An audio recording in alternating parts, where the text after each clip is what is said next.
JPC की बैठक चल रही है वक्फ एक्ट के ऊपर। जेपीसी ये देख रहा है कि वक्फ एक्ट लीगल है या इलीगल है, कॉन्स्टिट्यूशनल है या अनकॉन्स्टिट्यूशनल है। आज मैं जेपीसी के सभी माननीय सांसदों से विनम्रतापूर्वक कुछ सवाल पूछता हूं। पहले सवाल यह है कि भारत संविधान से चलेगा या भारत पर्सनल लॉ से चलेगा।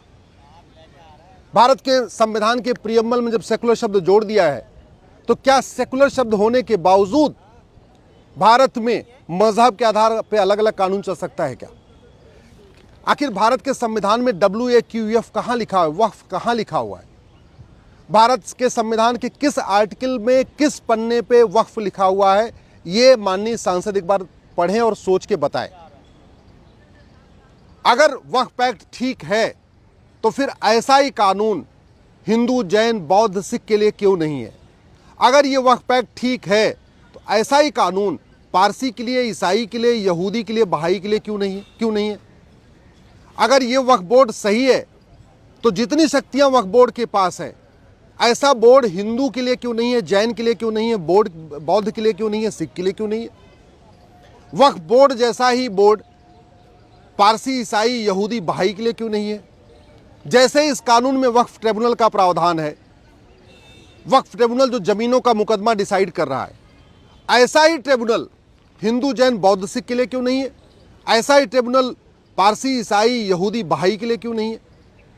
माननीय सांसद अच्छी तरीके सोचे कि क्या संविधान में सेकुलर शब्द रहते हुए भी वक्फ बोर्ड चल सकता है क्या? वक्फ ट्रिब्यूनल चल सकता है क्या? वक्फ एक्ट चल सकता है क्या? और यदि हाँ तो ठीक है, फिर आप एक काम करिए, फिर सनातन बोर्ड भी बनाइए, क्रिश्चियन बोर्ड भी बनाइए, पारसी बोर्ड भी बनाइए, यहूदी बोर्ड भी बनाइए, बहाई बोर्ड भी बनाइए, जैन बोर्ड भी बनाइए, जैन बौद्ध बोर्ड भी बनाइए। अगर वक्फ ट्रिब्यूनल सही है तो आप हिंदू ट्रिब्यूनल भी बनाइए, जैन ट्रिब्यूनल भी बनाइए, बौद्ध ट्रिब्यूनल भी बनाइए, यहूदी ट्रिब्यूनल भी बनाइए, पारसी ट्रिब्यूनल भी बनाइए, ईसाई ट्रिब्यूनल भी बनाइए, फिर सबके लिए बनाइए। ऐसा नहीं हो सकता कि एक कम्युनिटी का जमीन का मुकदमा तो वक्फ ट्रिब्यूनल में चलेगा और बाकी सबका मुकदमा सिविल जज के यहाँ चलेगा, कोर्ट में चलेगा। ऐसा नहीं चल सकता। ये संविधान का सरासर वायलेशन है, ये सेकुलर शब्द का वायलेशन है। मैं माननीय सांसदों से पूछ रहा हूं कि भारत में मजहब के आधार पर कोई और बोर्ड है क्या? मजहब के आधार पर कोई और ट्रिब्यूनल है क्या? मजहब के आधार पर जितनी शक्तियां ट्रिब्यूनल को दी हैं, ऐसी और किसी ट्रिब्यूनल के पास है क्या? अच्छा, ये तो हो गई कॉन्स्टिट्यूशनल बात। मैं आज जेपीसी के माननीय सांसदों से कुछ और भी सवाल पूछ रहा हूं कि क्या तलवार के दम पे दूसरों की जमीन कब्जा करके उसको दान किया जा सकता है क्या? वक्फ किया जा सकता है क्या? क्या हत्या की धमकी देके, बलात्कार की धमकी देके, आगजनी की धमकी देके दूसरों की जमीन कब्जा करके उसको दान किया जा सकता है क्या? वक्फ किया जा सकता है क्या? क्या मज़ार बनाना, मज़ार पे जाना, ये वक्फ प्रॉपर्टी हो सकती है क्या? क्योंकि हमने जो पढ़ा हुआ है कि मज़ार बनाना, मज़ार पे जाना दोनों हराम है, और जब दोनों हराम है तो वक्फ प्रॉपर्टी कैसे हो गई? जब दरगाह बनाना और दरगाह पे जाना हराम है, इस्लाम में नाजायज़ है, तो फिर दरगाह की प्रॉपर्टी वक्फ प्रॉपर्टी कैसे हो गई? जब पक्का कब्रिस्तान बनाना हराम है, नाजायज़ है, तो फिर ये कब्रिस्तान की प्रॉपर्टी वक्फ प्रॉपर्टी कैसे हो गई? मैं इसलिए पूछ रहा हूं कि जहां इस्लाम शुरू हुआ है, अरब, Dubai, Kuwait, Bahrain, Abu Dhabi, Muscat, Yemen, वहाँ एक भी मज़ार नहीं है, एक भी दरगाह नहीं है, एक भी पक्का कब्रिस्तान नहीं है।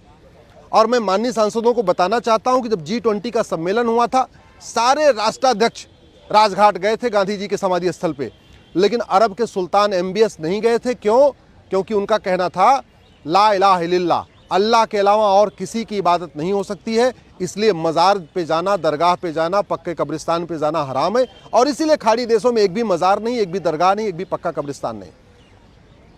मैं माननीय सांसदों से भी पूछ रहा हूं कि जो कानून नापाक लोगों की ज़मीन को भी पाक बना रहा है, मैं नापाक इसलिए कह रहा हूं क्योंकि जो गैर मुस्लिम है उनको नापाक कहते हैं, तो जो नापाक है उसकी ज़मीन पाक कैसे हो गई? जब उसकी ज़मीन भी नापाक है तो वो वक्फ कैसे हो गई? जो आदमी काफिर है, जो नापाक है, जो उसकी ज़मीन पाक कैसे हो जाएगी?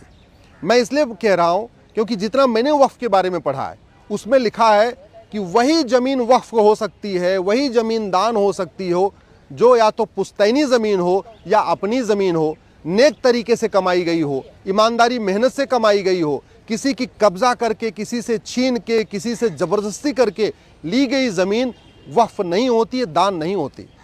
और ऐसा कई हदीसों में लिखा हुआ है, मैंने खुद भी पढ़ा हुआ है। इसलिए माननीय सांसदों से मेरा आग्रह है कि जब दूसरों की कब्जा की गई ज़मीन वक्फ हो ही नहीं सकती है तो ये वक्फ एक्ट किसकी ज़मीन को वक्फ प्रॉपर्टी डिक्लेयर कर रहा है? अब माननीय सांसदों को तय करना है कि भारत शरीयत से चलेगा या भारत संविधान से चलेगा। माननीय सांसदों को तय करना है कि भारत में मजहब के आधार पर अलग अलग कानून चलेगा या सबके लिए एक देश एक विधान होगा। माननीय सांसदों को तय करना है कि भारत में अब अलग अलग मजहब के आधार पर बोर्ड चलेंगे, मजहब के आधार पर ट्रिब्यूनल चलेंगे, या सबके लिए एक समान दान संहिता होगी, समान धर्मस्थल संहिता होगी, समान संपत्ति संहिता होगी। मैं माननीय सांसदों से कह रहा हूं, एक बार संविधान का शेड्यूल 7 खोलिए। शेड्यूल 7 में काम का बंटवारा है। इसमें एक यूनियन लिस्ट है, एक स्टेट लिस्ट है, एक कॉन्करेंट लिस्ट है। जो लिस्ट 3 है वो कॉन्करेंट लिस्ट है और उसके एंट्री नंबर 28 पे जो शब्द यूज़ किया है वो यूज़ किया है चैरिटी और इंडाउमेंट। इसका मतलब सबके लिए एक चैरिटी कोड होना चाहिए, यूनिफॉर्म चैरिटी कोड होना चाहिए, हिंदी में कहेंगे समान दान संहिता।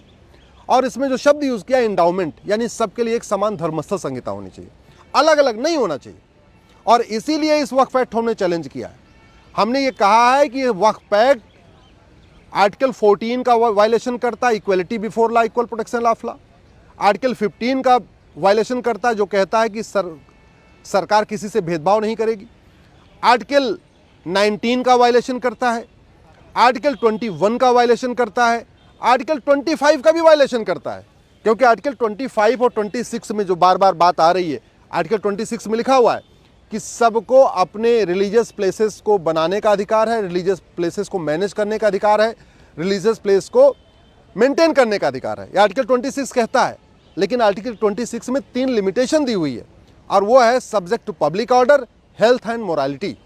यानी जो आपकी ज़मीन है जिस पे आप रिलीजियस प्लेस बनाना चाह रहे हैं वो इलीगल नहीं होनी चाहिए। आपका जो रिलीजियस प्लेस है उससे पब्लिक ऑर्डर डिस्टर्ब नहीं होना चाहिए। आपका जो रिलीजियस प्लेस है वो इमोरल तरीके से नहीं बनाया गया हो। आपका जो रिलीजियस प्लेस है उससे किसी को स्वास्थ्य का नुकसान नहीं होना चाहिए। तो बहुत सीधी सी बात है, अवैध ज़मीन पे कब्जा करके, हिंदुओं की ज़मीन पे कब्जा करके, मुगलों के द्वारा जो ज़मीन कब्जा की गई थी उस ज़मीन को आप जायज़ नहीं कह सकते। मैं इसलिए कह रहा हूँ क्योंकि बाबर, हुमायूं, तुगलक, गजनी, गोरी के पास भारत में 1 इंच ज़मीन नहीं थी। जो ज़मीन उन्होंने यहाँ कब्जा किया था तलवार के दम पे कब्जा किया था। और हदीस में लिखा हुआ है, कुरान में लिखा हुआ है कि तलवार के दम पे दूसरे की ज़मीन कब्जा करके आप उसको वक्फ नहीं कर सकते। ऐसे ही जो यहाँ निज़ाम थे, जो नवाब थे, जो जागीरदार थे, जो ज़मींदार थे, उनको मुगलों ने ज़मीन बांटी हुई थी अपने, चूँकि उनको मदद किया करते थे। तो वक्फ के हिसाब से जो वास्तव में डिफिनीशन है वक्फ की, जो दान की डिफिनीशन है, उसके हिसाब से केवल मुगलों को ही नहीं बल्कि उनके नवाबों, उनके निज़ामों, उनके जागीरदारों, उनके ज़मींदारों को भी वक्फ का अधिकार नहीं।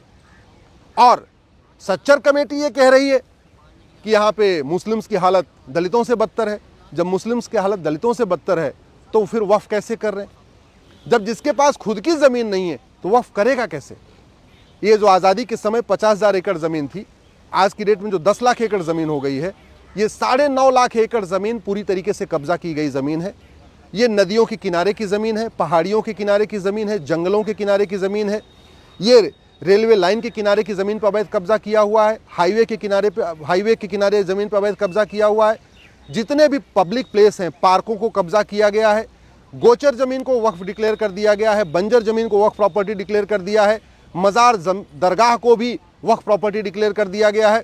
जो खेल का मैदान है उसको भी वक्फ प्रॉपर्टी डिक्लेयर कर दिया गया है। ये पूरी तरीके से एक लैंड जिहाद का तरीका बन गया है। इसलिए मैं कह रहा हूँ माननीय सांसद इसको अच्छी तरीके से समझे कि संविधान में लिखा क्या है, अपनी शपथ पढ़ें। माननीय सांसदों ने शपथ लिया हुआ है कि मैं संविधान के अनुसार कार्य करूंगा, और संविधान कहता है एक देश एक विधान होना चाहिए, सबके लिए एक कानून होना चाहिए, न मजहब के आधार पर बोर्ड होना चाहिए, न मजहब के आधार पर ट्रिब्यूनल होना चाहिए, सबके लिए एक कानून होना चाहिए।